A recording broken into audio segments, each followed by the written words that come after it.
Hi everybody.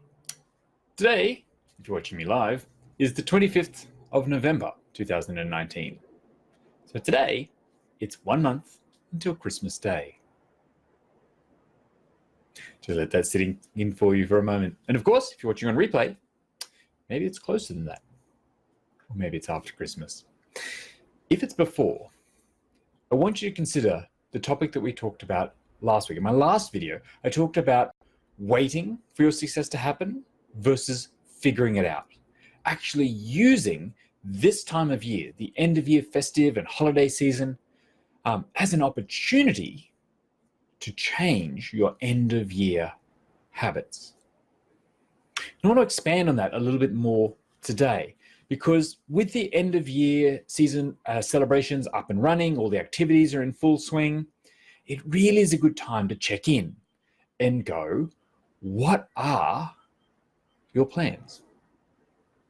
What are the habits that you have at this time of year in those social situations, amongst those celebrations, on holidays?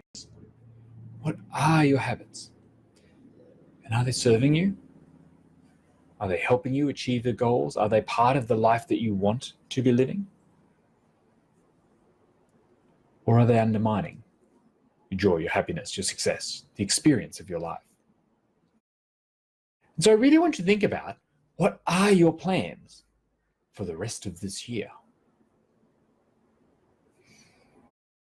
I want you to be really honest here with yourself. I'm going to encourage you to make sure you have a look, in that back of your mind there.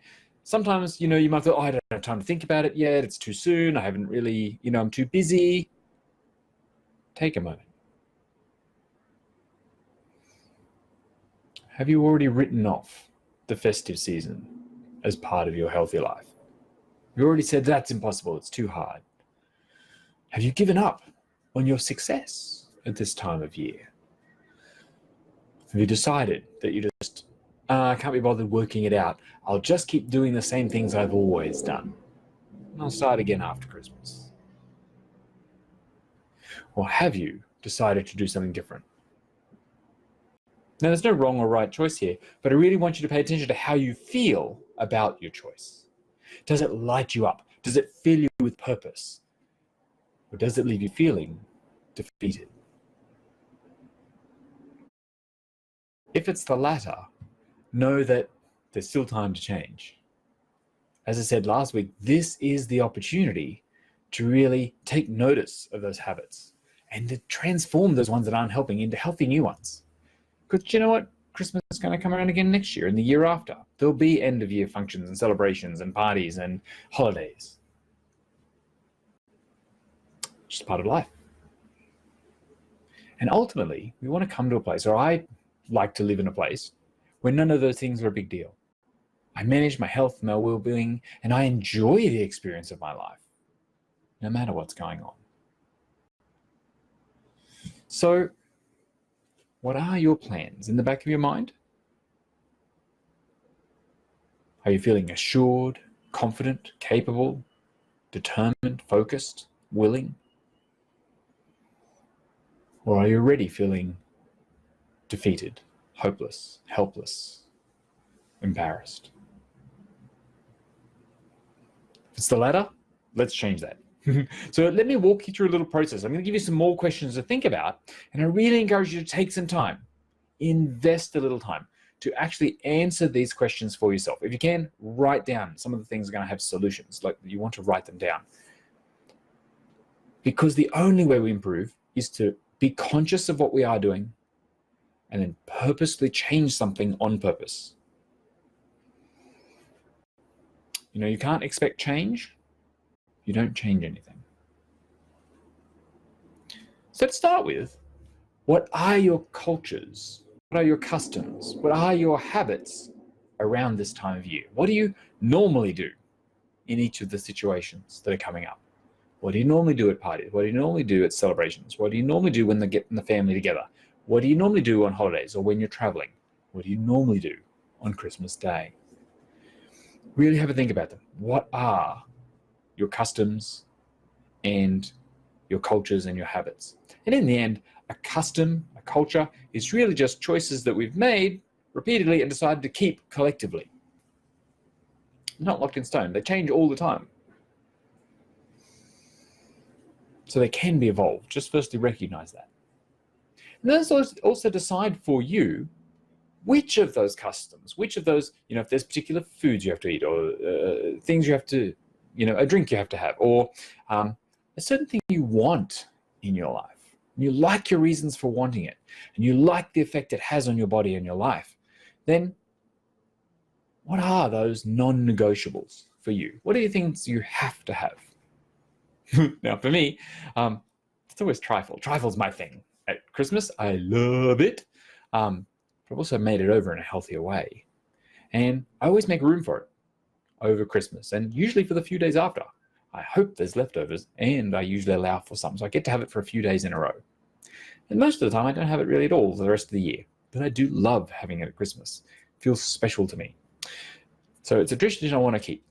So if you have a food thing like that, think about, maybe you have to have a fruit mince pie, or it's the nuts and the crackers and the cheese, or I don't know, whatever it is for you, glass of sherry, I don't know, whatever it is. Will you plan it in so you can have it in a healthy balance? Will you think about what are you doing the rest of the week, the rest of the day, so that you're not over-consuming in that choice? Will you portion it differently than the way you would normally have? Sometimes, we have these ideas in our mind that we have to have something, but sometimes we just need the taste of it. All the pleasure is in the first 3 bites. That's when you're really getting all of your maximum pleasure sensations, and after that, you're kind of just eating it. So think about, or drinking it, think about, how much do I need to feel fulfilled that I've had the thing that I need to have? Or if it's a negotiable, if it's the sort of thing you can, it's optional. You could have it, you could not have it, it's no big deal. Can you make a swap? Can you make over the recipe for whatever it is that's in a healthy way? Can you provide a healthier option that feels like it's the same sort of idea, but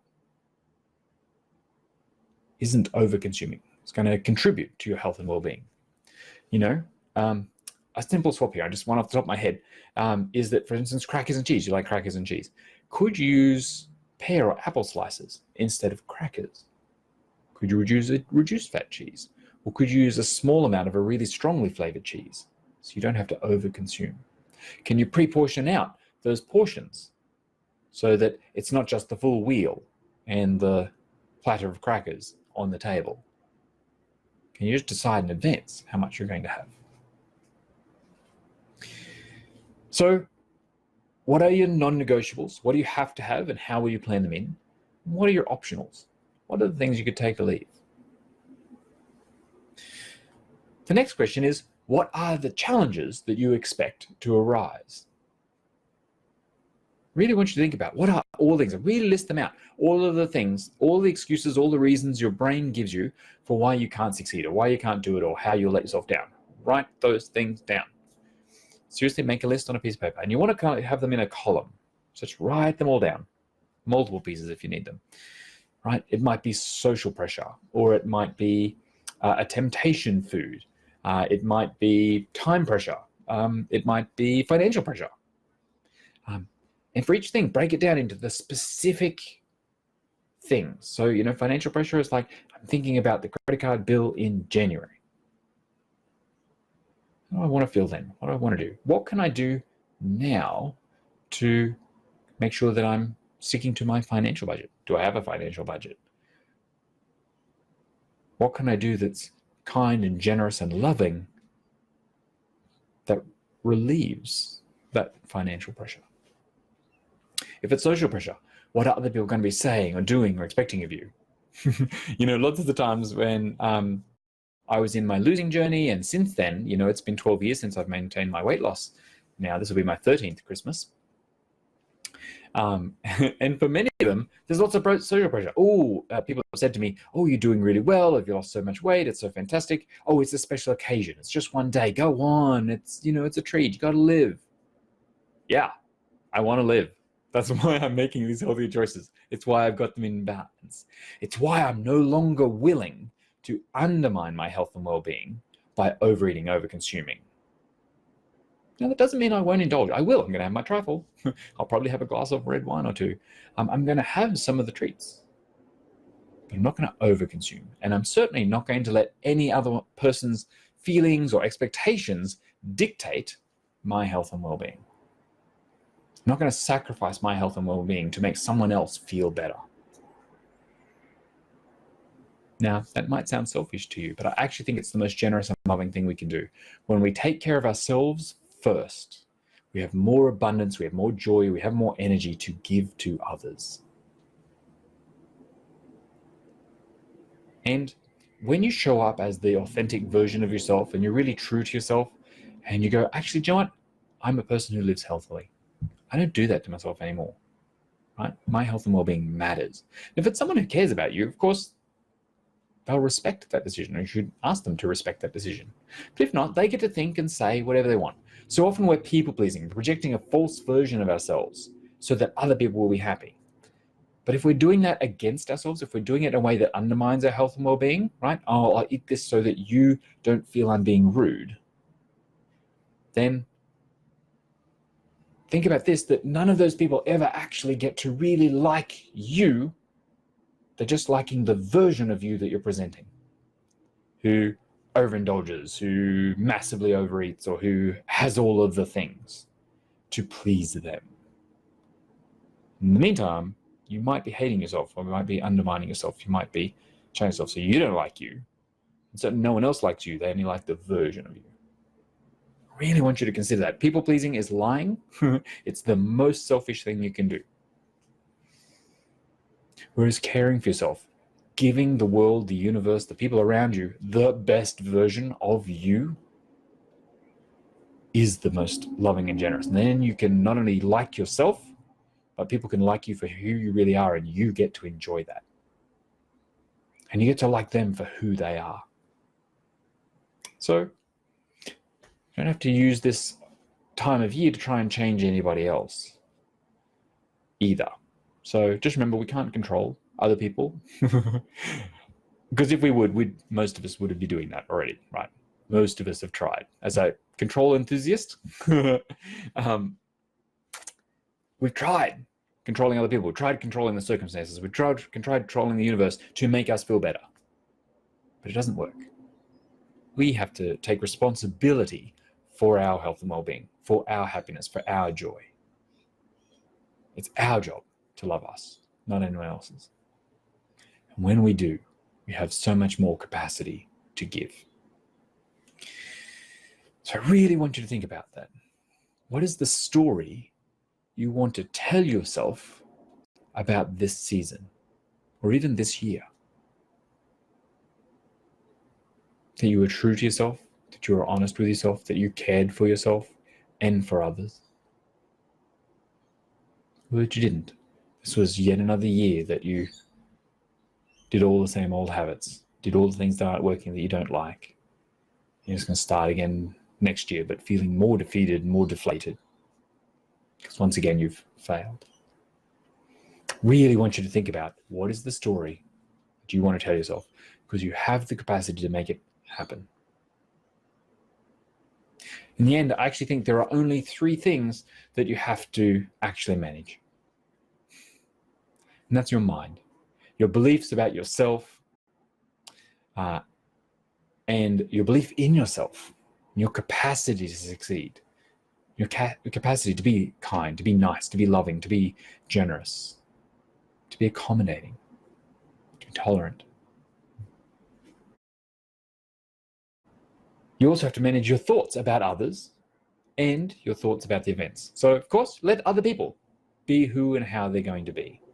You know, sometimes I think when we're getting together with family on holidays and at special occasions like this, like sometimes there are people in our inner world who perhaps we wouldn't be spending time with, except that they are family, right? Now, that's not saying anything about anyone in particular, but it's kind of true, right? That, you know, our friends and our family don't always look like exactly the same groups of people. And there's a reason that that's different, right? Because Different people didn't bring different things into our life. So let other people in your life be who they are and how they are. Use your boundaries, use your belief, use your certainty to look after you, no matter what else anyone else is doing. So manage your thoughts about yourself, about others, about the circumstance and the events. You have to manage your feelings, which means you have to allow your experience, any emotion that's going to come up. So allow the joy and the pleasure and the celebration and the gratitude that is available, the awe. And if negative emotions come, anger, frustration, disappointment, resentment, embarrassment, shame, any of those things, just allow yourself to feel them without having to actually respond to them. So often we spend our time reacting to emotions in an unhealthy way. If you like, we're triggered, and then we'll just fall back to an old unhealthy habit that lets us not think about it, or to avoid it, or to make ourselves feel better with food. And yet it doesn't actually end up making us feel better. So can you simply notice your feelings, allow yourself to experience them, and remember that you don't actually have to react. You have capacity to feel them. So can you create the feelings that you want to feel on purpose? And thirdly, you have to manage your actions. Right? Will you practice healthy new behaviors or unhealthy old behaviors? Will you choose actions that serve you and your best interests and your health and well-being? Or will you take actions against yourself that you're going to regret or feel remorseful about later?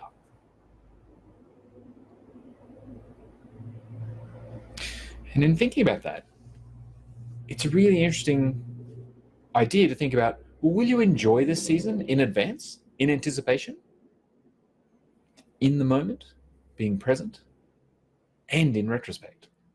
Will you look back on it fondly and with pleasure and pride? It's totally possible.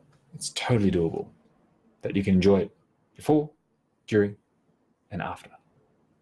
And if you're getting any resistance to that sense of dread, anxiety, doubt, then I want you to go back and re-listen to this video, answer those questions, and actually write out a specific, realistic strategy you can do for every challenge that comes your way. Now, it doesn't mean you're going to get them all perfect. They're all going to work exactly the way you want them to. But even just making a plan and following through with it will teach you what worked. You'll be able to go, oh, that worked, that worked, that worked. I'm going to keep that. That was much better. And take pride in that. And then you might go, oh, that didn't work so well, that didn't work so well, that didn't work so well. Okay, what would I do different? Was my plan not realistic? Did I need to just adjust a bit better? Or was the plan fine and I just needed to manage my mind and my emotions? Do I still need to practice learning those skills a bit more for next time? And if we keep that awareness and we go into it with an expectation of success and a plan for how we will look after ourselves, then you really can't go wrong. Because either you'll succeed or you'll learn things that will help you succeed next time. And making those small adjustments is all you actually really need to do to transform the habits. Now, of course, if you're a beginner at this is the first time you've tried to change any of the habits, the first time you've even realized that you could, know that it's often helpful to have someone guiding you through it. So do reach out to me if you need some help. Remember, you can ask for a free one-on-one session by booking that on my website at livemorelife.com.au. Click on free exploratory session. And we can explore a challenge that you've got coming up, help you make some plans for it. And if you want, we can talk about what it might be like to continue to work together. It's so amazing for me to help so many people transform these habits and to realize that, yeah, it doesn't matter that it's busy. It doesn't matter there's lots of things going on. It doesn't matter if the kids are home from school. It doesn't matter if I'm traveling or if I'm on holidays or there's parties and celebrations and end of year work functions or Christmas. It doesn't matter. It's just part of our healthy life. And we get to enjoy it in a way that serves us. We can enjoy it before and during and after. You really can live your best life. So make sure you reach out to me if you want some help with that. Of course, if this video has been useful for you, make sure you give me a like, give me a reaction, and let me know in the comments, what are your biggest challenges? What are your plans? Let's share ideas with each other. And of course, if you're watching on YouTube or on my blog, make sure you subscribe so you get notified of whenever a new video comes out. And if you're on my email list, you will also get my hints and tips via email. Who will you be, or who will you become this festive season? I hope it's someone you like. With that, have an amazing day. Go make those plans. Reach out for help. Have an amazing end of year. I'll talk to you soon. Bye for now.